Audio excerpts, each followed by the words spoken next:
ने भी एडवाइजरी जारी की है। मौजूदा हालात को देखते हुए दूतावास ने इजराइल में मौजूद सभी भारतीय नागरिकों को सतर्क रहने और इजरायली अधिकारियों और होम फ्रंट कमांड के सुरक्षा निर्देशों का सख्ती से पालन करने की सलाह दी। साथ ही भारतीय नागरिकों को इजराइल की गैर जरूरी यात्राओं से बचने को कहा। इमरजेंसी में भारतीय नागरिक दूतावास की 24/7 हेल्पलाइन पर संपर्क कर सकते हैं।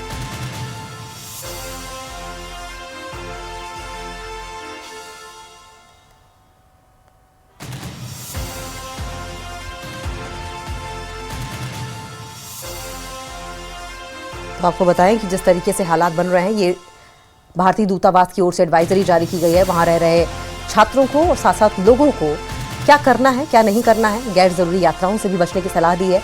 ईरान के बाद अब इजराइल के भारतीय दूतावास ने भी एडवाइजरी जारी कर दी है। तो ऐसा नहीं है कि हिंदुस्तान ईरान में ही जो लोग हैं हिंदुस्तान के, उन्हें एडवाइजरी जारी कर रहा है, उन्हें निर्देशित कर रहा है, बल्कि इजराइल में जो लोग हैं हिंदुस्तान के, उन्हें भी गैर जरूरी यात्राओं से बचने की सलाह दी गई है। भारतीय दूतावास के टच में रहने की सलाह दी गई है। तो कुल मिलाकर अगर देखा जाए तो हिंदुस्तान की कोशिश ये है कि दोनों ही देशों में रह रहे जो इंडियन डायस्पोरा है, भारतीय लोग हैं, उनकी सुरक्षा को मुकम्मल किया जाए, इंश्योर किया जाए। और यही वजह है कि न सिर्फ ईरान में बल्कि इजराइल में भी अब हिंदुस्तानियों को लेकर प्रॉपर एडवाइजरी जारी की गई है। कुछ दिशा निर्देश जारी किए गए हैं। भारतीय दूतावास ने एडवाइजरी जारी की है। इजराइल में भी मौजूदा हालात को देखते हुए दूतावास ने इजराइल में मौजूद सभी भारतीय नागरिकों को सतर्क रहने और इजरायली अधिकारियों और होम फ्रंट कमांड के सुरक्षा दिशा निर्देशों का सख्ती से पालन करने की सलाह दी। साथ ही भारतीय नागरिकों को इजराइल की गैर जरूरी यात्राओं से बचने को भी कहा गया।